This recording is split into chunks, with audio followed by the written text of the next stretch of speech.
Sheikh Yasser Qadhi's interview with Muhammad Hijab will go down in history as one of the great turning points in the history of Islam. Muslim scholars and apologists have been spreading the myth of the perfect preservation of the Quran for decades, but Yasser Qadhi finally admitted that there are holes in the narrative. That the standard narrative has holes in it. That's what I'm going to say. The standard narrative does not answer some very pressing questions. Yasser Qadhi's most important contribution to the downfall of Islam, however, wasn't simply in admitting that there are holes in the narrative. He also ended up exposing Islamic apologetics as a whole.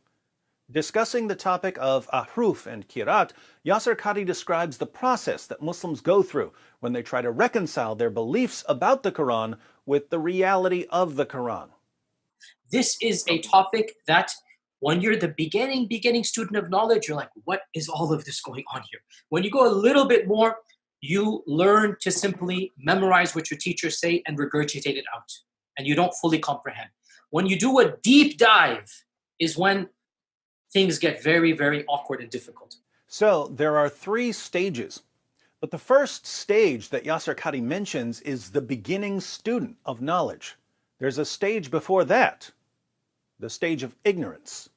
Most Muslims don't know anything about ahruf and kirat, so they don't even know that there's something to be confused about. They've been told that there's only one Quran, perfectly preserved from the time of Muhammad, without a single difference anywhere in any manuscript of the Quran. That's the stage of total ignorance.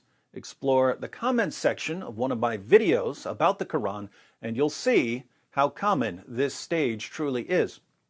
But the beginning student of knowledge starts looking into the history of the Quran, and he finds out that the Quran was somehow revealed in 7 different ways, and that there are different versions of the Quran even today, and that Uthman burned the earliest Quran manuscripts in order to cover up the differences. And how does the beginning student of knowledge react? When you're the beginning student of knowledge, you're like, what is all of this going on here? What is this mess? Now, the reaction should be, wait a minute, I've been told all my life that the Quran has been perfectly preserved right down to the letter, and now I find out that it was all a lie. I guess I can't trust the scholars and apologists who lied to me for all these years. But for some reason, that just isn't the reaction. Instead of recognizing that he's been lied to, the beginning student of knowledge goes to his scholars and apologists and asks them to explain the different ahruf and kirat and missing chapters and missing passages and textual variants. Notice, he goes to the same scholars and apologists who lied to him all his life. And what happens? When you go a little bit more, you learn to simply memorize what your teachers say and regurgitate it out, and you don't fully comprehend. So, before he began studying the evidence, the student of knowledge believed his scholars and apologists when they told him that there's only one Quran, not a single difference in any manuscript anywhere. When he finds out that they lied about that, he goes back to them anyway, and they tell him that the ahruf are just different dialects and that differences in the manuscripts today are just accents and other such nonsense. And he memorizes these responses and mindlessly regurgitates them. But what happens if he digs a bit deeper, Sheikh Yasser Qadhi? When you do a deep dive is when things get very, very awkward and difficult. Things get very awkward and difficult. Why? Because he realizes that the responses he memorized from his scholars and apologists don't really work.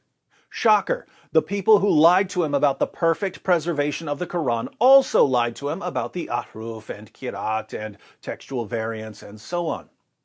Now, recall the 4 stages. First, there's the ignorance stage, when you have no clue what the evidence is. You've only heard myths from your scholars and apologists. Second, there's the confusion stage, when you've been exposed to some of the evidence and you realize that you've been lied to. Third, there's the regurgitation stage, when you memorize and regurgitate what your lying scholars and apologists tell you. Fourth, there's the awkwardness stage, when you realize that you've been memorizing and regurgitating total nonsense. What's interesting is that these four stages describe all of Islamic apologetics: ignorance, confusion, regurgitation, awkwardness. Let's consider a few examples. Muslims hear from Zakir Naik that the Quran is filled with miraculous scientific insights that couldn't possibly have come from Muhammad because they're only being confirmed today. Muslims believe what they hear because they've never bothered to investigate. This is the ignorance stage. But then these Muslims, freshly deceived, come to us and tell us about the scientific miracles in the Quran. And we point out that, according to the Quran, the sun sets in a muddy pool, and that stars are missiles that Allah uses to shoot demons, and that semen is formed between the backbone and the ribs. In other words, we give them some knowledge. And what happens, Sheikh? You're like, what is all of this going on here? So the Muslims are confused. It's the confusion stage. Why does the Quran say all of these ridiculous things? So they go to their scholars and apologists, the same scholars and apologists who lied to them by claiming that the Quran is filled with miraculous scientific insights, and they ask these scholars and apologists to explain all of the incredibly stupid, scientifically false claims in the Quran. And these Muslim scholars and apologists give them answers. Well, when the Quran says that the sun sets in a muddy pool, it simply means that someone saw the sun's reflection in a pool as he was watching the sun set. What do the Muslims do when they hear this? You learn to simply memorize what your teachers say and regurgitate it out. The problem is they regurgitate these answers at us. And we make them take a closer look at what the Quran says. And we take them through the hadiths that show that Muhammad himself believed that the sun sets in a muddy pool, and that stars are missiles that Allah uses to shoot demons, and that semen forms between the backbone and the ribs. We block the miracle of reinterpretation. We take our Muslim friends for a deep dive. And what happens when we take them for a deep dive, Sheikh? When you do a deep dive is when things get very, very awkward and difficult. Ignorance, confusion, regurgitation, awkwardness. Muslim scholars and apologists tell Muslims that Muhammad was the greatest man who ever lived. He was sinless. He was perfect. He never did anything wrong in his entire life. What's the stage? Ignorance is bliss. Ignorance stage.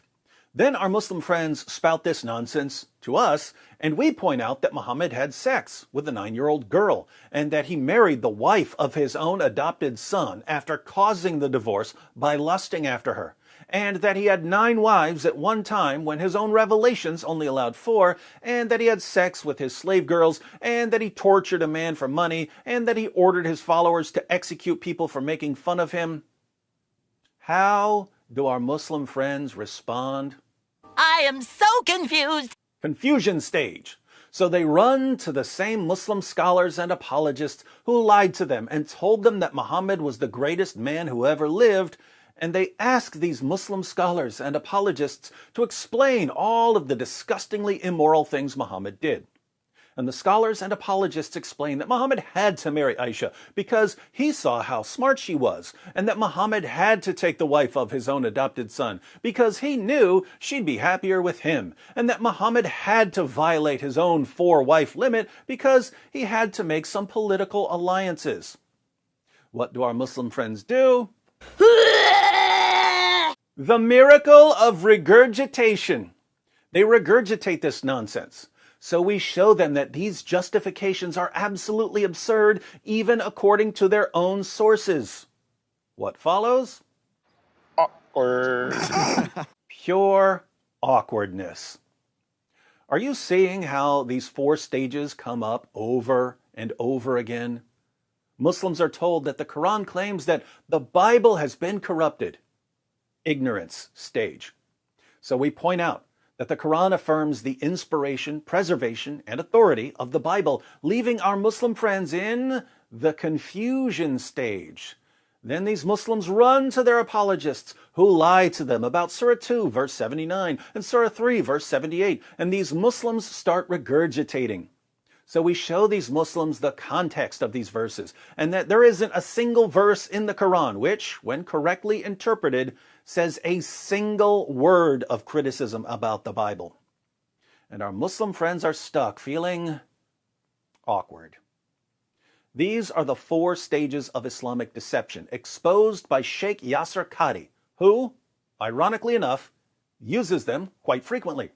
So the Caliph Uthman standardized the copies of the Quran, and therefore from his time up until our time there has never been 2 copies of the Quran that are different even in one letter or one word. Now think about this. The beginning student of knowledge is confused when he's first exposed to some degree of reality. So Muslim scholars and apologists have to lie to him in order to keep him from doubting his religion. But if he keeps digging, he realizes that the answers the scholars and apologists give don't really explain what they're supposed to explain. That's when things get very, very awkward. From an Islamic perspective, what's the best way to avoid the confusion and awkwardness that arise for the student of knowledge?